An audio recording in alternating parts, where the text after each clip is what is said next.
You will find tonight very practical, and yet I assure you very, very spiritual.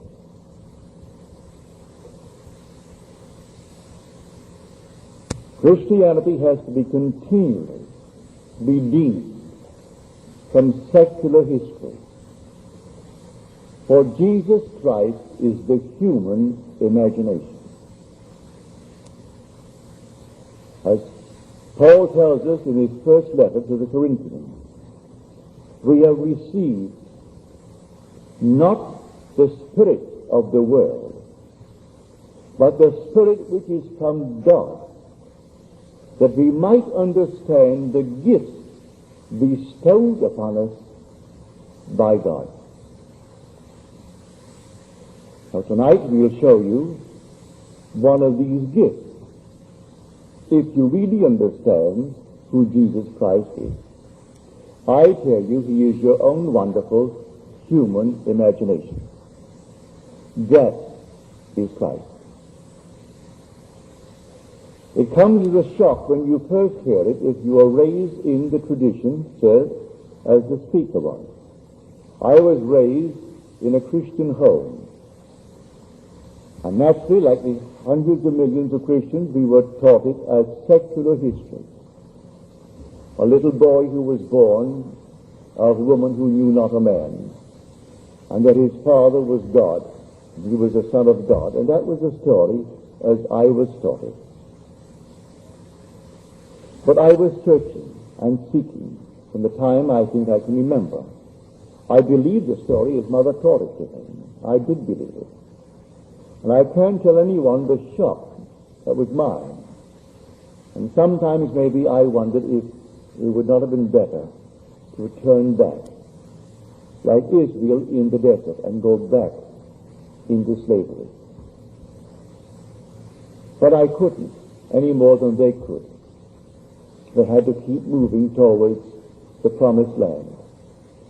For when you are disillusioned, having been taught the story, as we all have been taught it, to discover that he is not something in history. He is nearer than your breathing. In fact, he can't even be there. He is your very self. He is your own wonderful human imagination. It comes as quite a shock. Well, I can tell it best by telling you a story. The year was 1933. Roosevelt was elected. I had been in this country for 11 years. I never really wanted to go back to Barbados. My parents came up in that year, and they pleaded with me to come to Barbados and join the family, become a member of the family. And I declined. I said no. I saw them off at the boat, and strangely enough, as they sailed, and they were on the deck, and I waved goodbye to them, a peculiar feeling came over me. And I had a desire that I never had in 11 years, to go to Barbados. I had just said goodbye to them, and said no to their request. They would have paid all expenses and brought me back, and everything would have been perfect. Then from the boat, I went to my old friend Abdullah. He was born, so I am told, in Ethiopia. He was a black man, raised in the Jewish faith, but really understood Christianity as few men that I ever met understood it. He understood the law, not the promise. He understood the law. So I went to him and I told him the feeling that came over me, that I wanted to go to Barbados. I just waved at my parents, and a peculiar feeling possessed me. And he said to me, "You are in Barbados."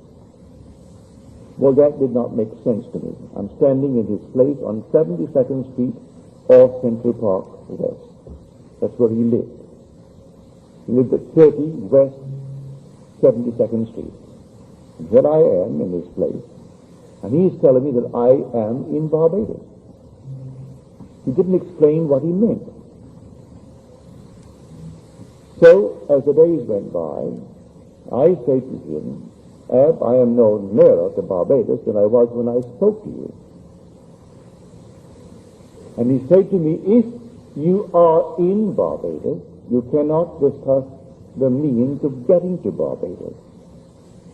You must actually live in Barbados in your imagination as though you were there, just as if, and view the world from Barbados. If you sleep in Barbados and view the world from Barbados, the means will appear and you will go to Barbados. But as far as I am concerned, you are already in Barbados, because you desire it very intensively. All you have to do is simply to enter it. And you enter it now in New York City, even though that's 2,000 miles across water, and you aren't going to walk across water, but you enter Barbados and view the world from it. If you see the world from Barbados, then you have to be in Barbados. He did not explain to me then, but I learned later, that man being all imagination, man is wherever he is in imagination. And imagination is the God in man, that is the eternal body of the Lord Jesus Christ. And all things are possible to him. And by him all things were made, and without him was not anything made that was made.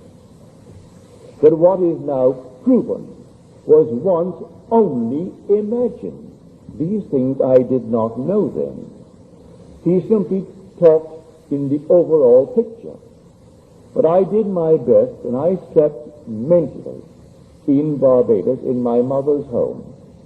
I looked at the world and saw it from Barbados. I saw New York City 2,000 miles to the north of it, the northwest. For we are on a certain latitude, 13 north, New York is 42 north. We are the 59th longitude, New York is the 74th. So I saw it northwest, as I could imagine it. I heard the tropical noises. We call this land tropical. It really isn't tropical in the really true sense of the word. When you go into the tropics, it's something entirely different. I was born in the tropics, almost on the equator. It's an entirely different odor. Sunsets go like this. You look at a sun, and the sun disappears suddenly. A ball of red light becomes green. You're looking at the sun, and suddenly, in a matter of a split second, you're seeing a green sun. You're seeing the complement of red. So we have no twilights in Barbados. The sun goes down rapidly from a red ball to a green ball, and you're seeing a green ball. So the whole atmosphere differs. Well, I put myself into that and felt that my mother and father were in their room, and that my brothers, those who were not yet married, were in the house. It's a huge, big, old home of ours. And there I slept. This was now late October. When it came to the end of November, I said to Ab, I am no nearer Barbados. He said, you are in Barbados. Then he turned his back on me, walked towards his bedroom, and slammed the door, which was not an invitation to follow him. If you understood Ab, he was teaching me a lesson. The lesson of faith. If I am actually sleeping in Barbados, no power in the world could interfere with my journey to Barbados. This is now late November. The last ship out of New York City, sailing for Barbados, was the 6th of December. I wanted to get there by Christmas. And so I could not raise the question anymore. But on the morning of the 4th or the 3rd of December, I got a letter from my brother Victor. I did not ask him or any member of my family to bring me to Barbados. He wrote a letter, and he justified the contents in this manner. He said, we are, you know, a large family, 9 brothers and a sister. We have never been united around our Christmas table at Christmas since we were a family. For there was an interval between my sister Daphne and the last two boys of 8 years. By that time, my oldest brother had left for Demerara in British Guiana. And by then, when he came back, my brother Lawrence went off to McGill to study medicine. And we were always moving around. But this time, everyone was present but yours truly. And he said, I'm enclosing a small little draft, $50. But in 1933, when there were 17.5 million unemployed, and we didn't have 204 million citizens, we only had 120 odd million. It was an enormous thing. If you're not old enough to know it, may I tell you, it was really a horror. Well, I was numbered among the unemployed. And so he knew that I could come if the terms were there, that I had my passage paid. So we enclosed a $50 draft to buy a suit. Well, you could buy a suit in those days for $12, $10. You could buy a pair of shoes, McCann shoes, for $3. And so I went down to the steamship company, because in the letter he said, I've notified the company to issue a ticket. And then the little $50, you buy what you need for the trip, and then sign the chips. And when the ship comes in, I'll meet the ship and pay all the things that you have incurred, all the debt. So I went down to the ship. They say to me, I'm sorry, Mr. Goddard, but we do not have a first-class passage for you. We can accommodate you third class. You have the first-class accommodation for meals, and you can have all the other areas of the first class. But for sleeping, you have to go to the third class. I said, perfectly all right with me, I'll take it. I went back to Abdullah, and I told him. You know what he did? And I said, I am going third class to Barbados, but I have the accommodation with the first for the daylight hours. He said, who told you you're going third class? You are already in Barbados, and you went first class. Again, he closed the door on me. I went down to the ship the morning it sailed on the 6th of December, and the ticket agent said to me, Mr. Goddard, I have good news for you. We have a cancellation. And now you can go first class, but you'll share it with 2 others. There are 3 in the cabin. Perfectly all right with me. And so I went down first class. Abdullah said to me, you know, Neville, when you return from Barbados, you will have died. Never explained a statement of that nature. You will have died. I'm coming back from Barbados, but I will have died. He spoke in these cryptic manners. Well, I did. I went down to Barbados. I was a strict vegetarian. I had not eaten one piece of meat or fish or fowl in 7 years. No smoking, no alcohol, no sex. Disillusioned in my first marriage, and the whole thing was simply, I became a celibate. I came back from Barbados, and in Barbados I was the same being that I was when I arrived, to the annoyance of my family. For they made all their money in groceries, selling meat, fish, alcohol, everything. And I am enjoying a trip based upon their efforts, and here I am not taking what they're offering. On my way north, I did everything I had not done in 7 years. He was right. I died. That state of consciousness died. That's what died. Neville is the immortal being. That is, the inner man is immortal. I was locked in a state. The state I departed from, so as far as I am concerned, I died to that state. You see, life is nothing more than a hunger. This whole vast world is a hunger. And there are unnumbered states of consciousness from which you and I can view the world to satisfy that hunger. So we get out of one state into the other state, and we do it in the same way I went to Barbados. Sleeping physically in New York City, in my imagination I slept in Barbados. And my brother was moved to send me a ticket and justified it by telling me the story of the family who had never been together at Christmas, to make it easy for me to say yes. for I did not request it. I did not ask it. He simply wrote the letter and enclosed a little draft and told me to go and get my ticket. So I was there for 3 months, and I came back, and then, I tell you, to discover the creative power of the world with my own imagination was an awful shock. It was easier in the past to believe in an external Christ. Much easier to believe in an external God to whom I could pray. And then if he didn't answer, would say, well, all right, so he doesn't want me to have it. And I could justify failure. But then I had no escape. And that is a very difficult thing. I couldn't turn to the left or the right and praise or blame anyone, for I found the cause of the phenomena of life. And that cause was my own wonderful human imagination. And that is what Scripture calls God and calls Jesus Christ. Then I would read it differently, and I would go to the pictures with him. I recall the day I took him to see a certain picture.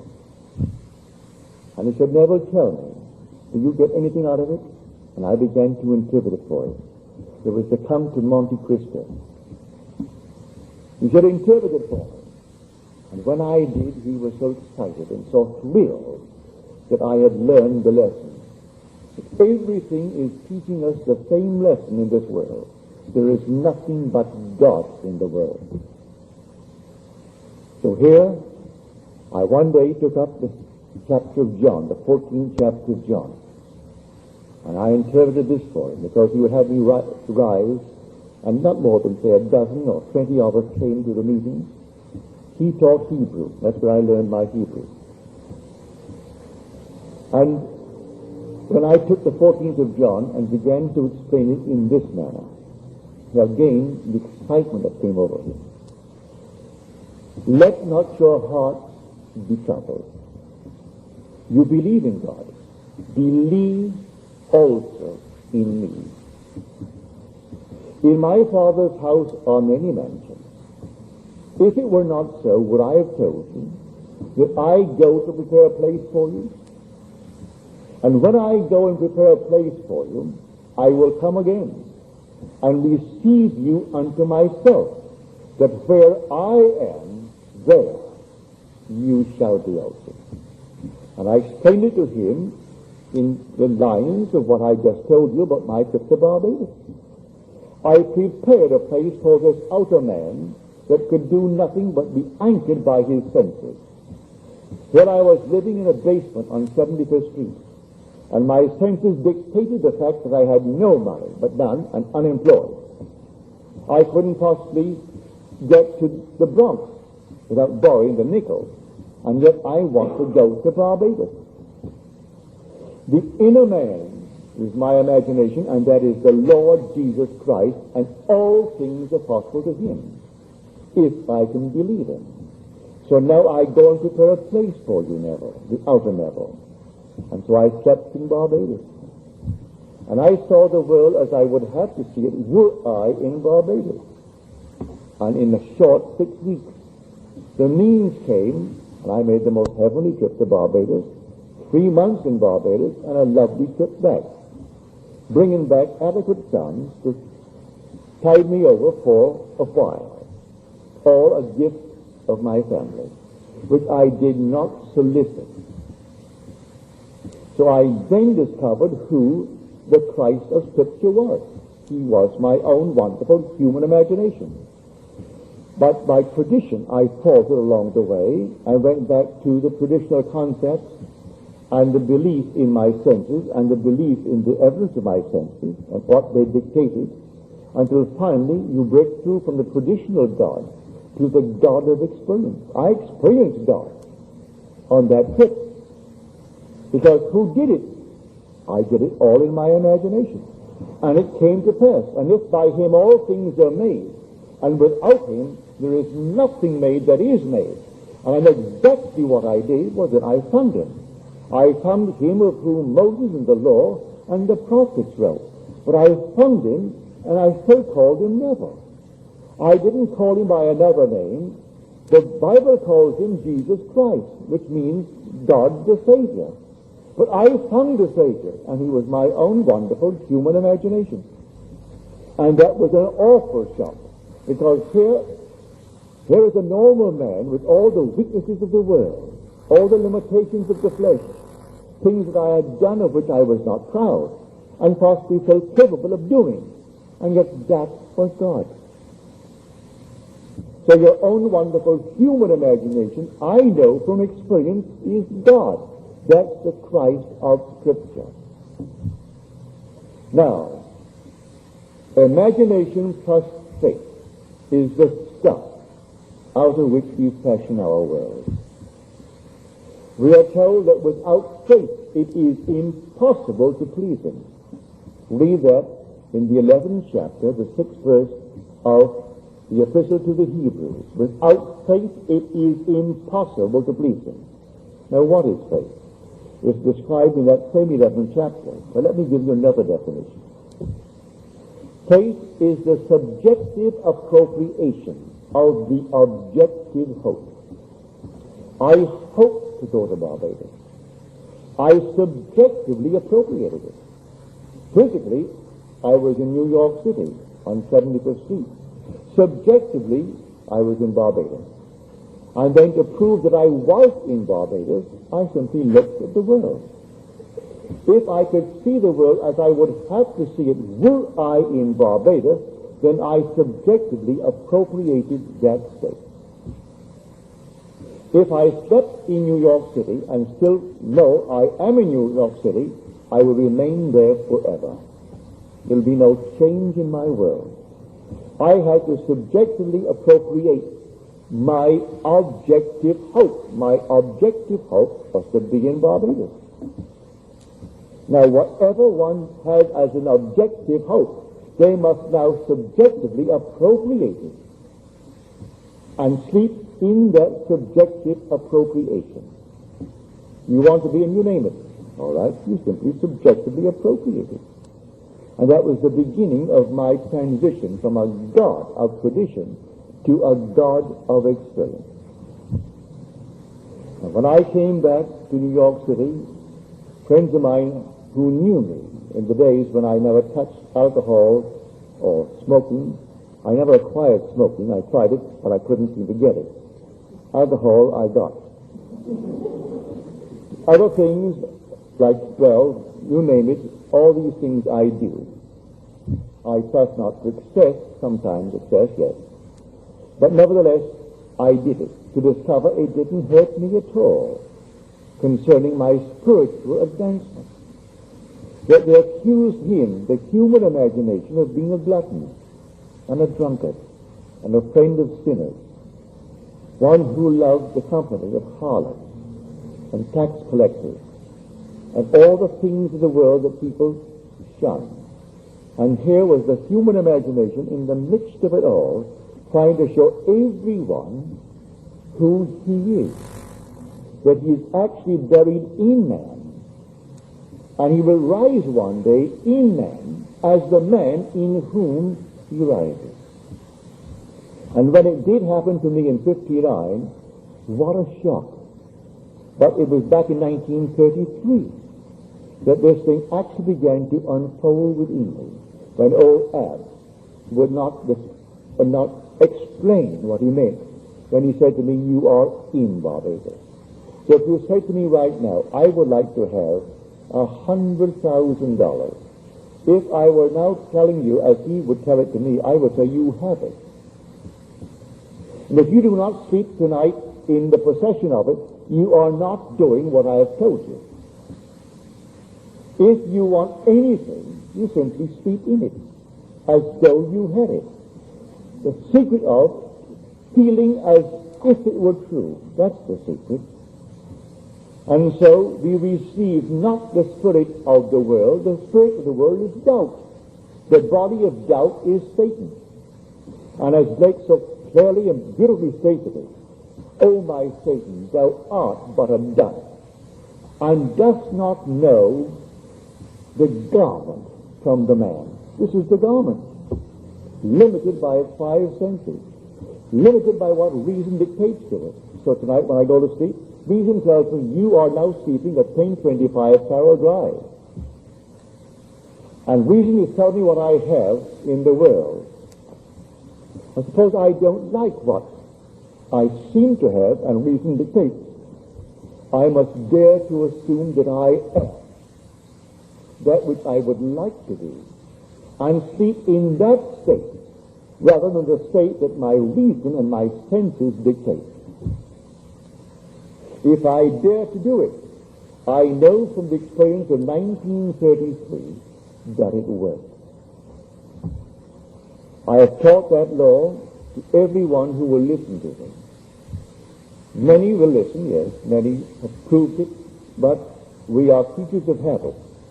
And when all day long, and every moment of time, reason is dictating, we tend to go back to what reason dictates and what the senses dictate.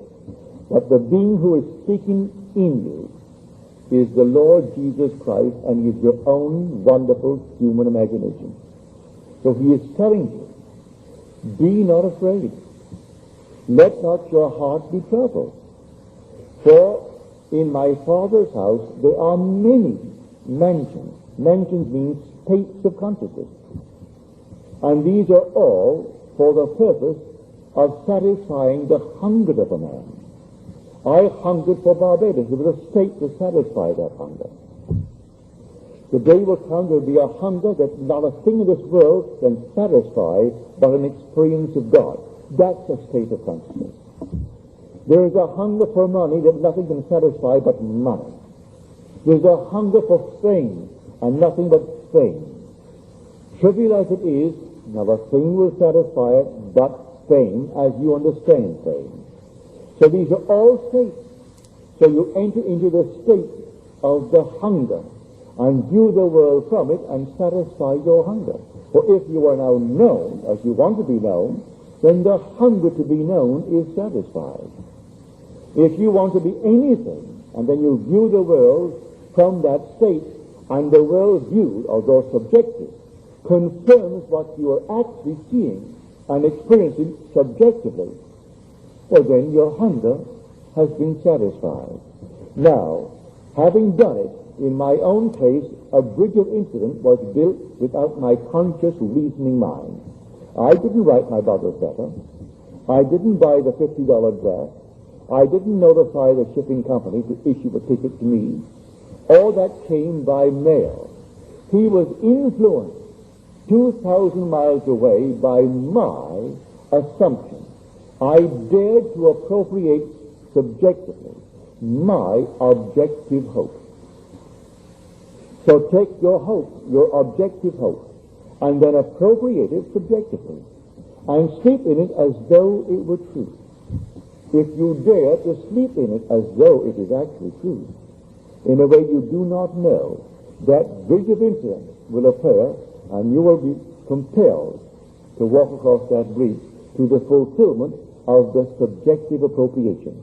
But when you get to the end, it is now the fulfillment of the objective hope.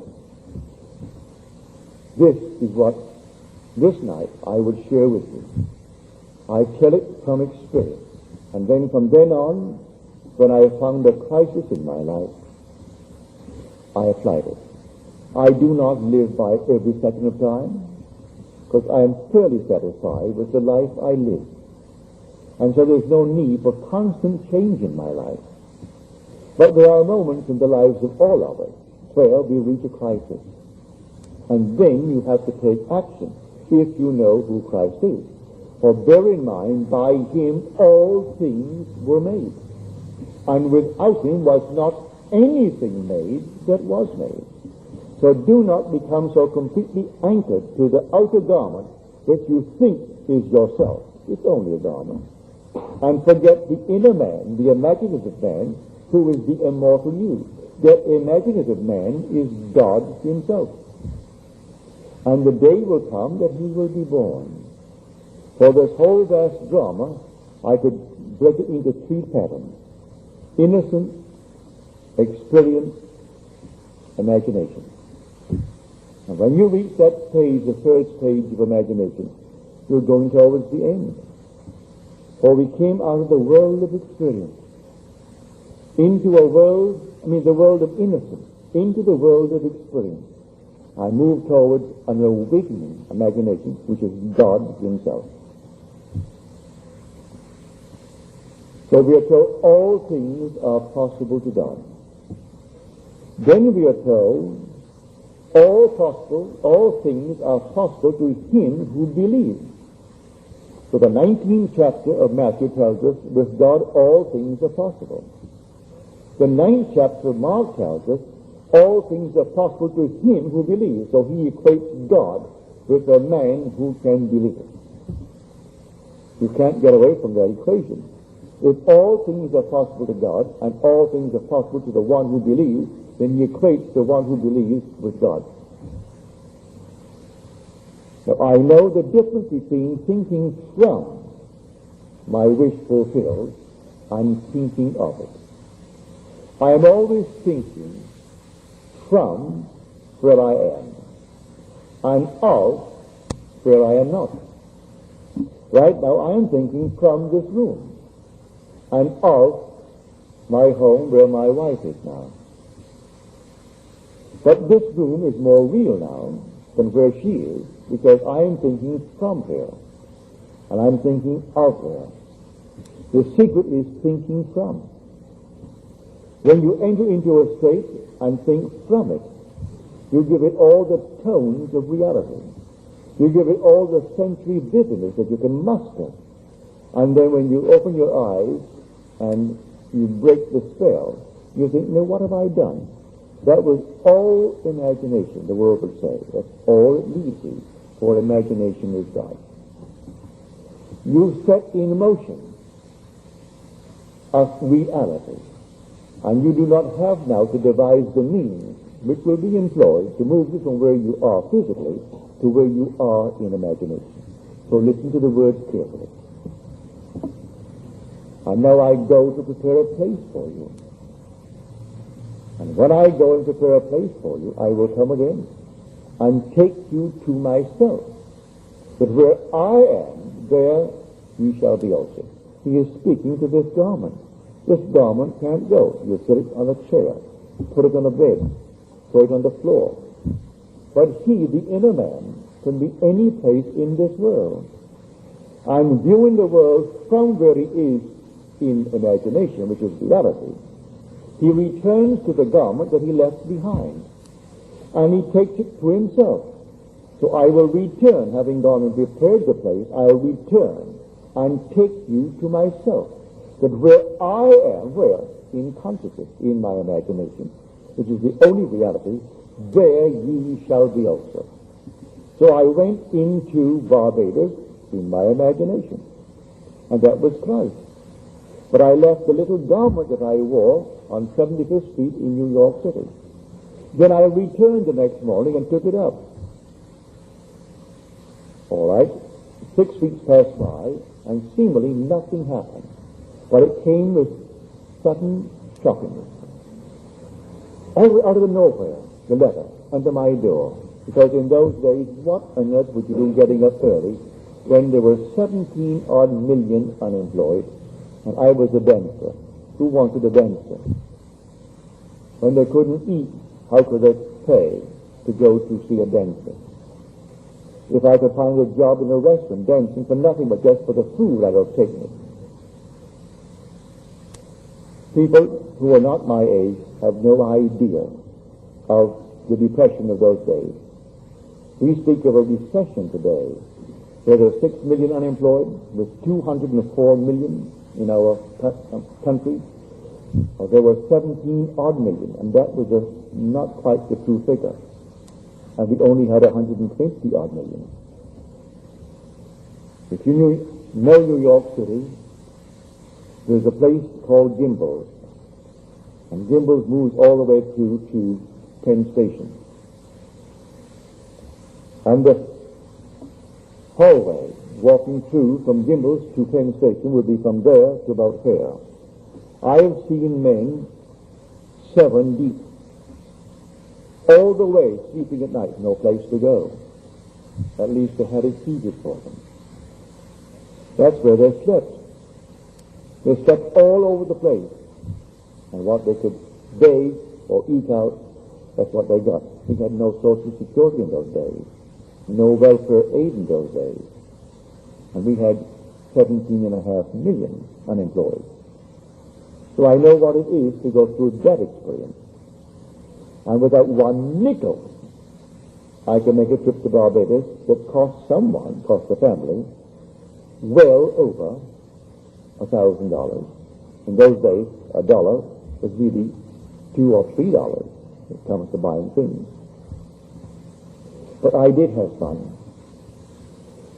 Got on that ship, and these two elderly men. So that was 1933, and I was born in 1905, so you know my age. I was the young one of the three. One was a Nazi of the extreme, a dramatic fellow, making his trip down south. And one was an Orthodox Jew. And what a combination, the three of us. And so the Orthodox Jew, a little fellow, he saw my new suit. I paid $12.50 for it. And he said to me, how much did you pay for this? I said, $12.50. He said, they robbed you. I said, they robbed me? He said, yes. They robbed you. And let me tell you something. If it starts to rain, run. You'll never get out of it. They'll shrink right up to here on you. And here was this other fellow, both elderly gentlemen, the Nazi.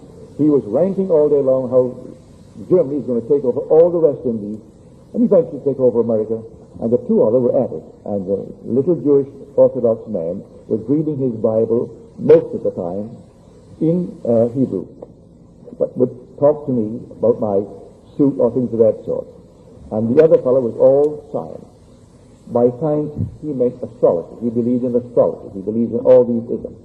Well, that was my 10 days at sea. What an experience. And it all adds up. In the end, it all adds up.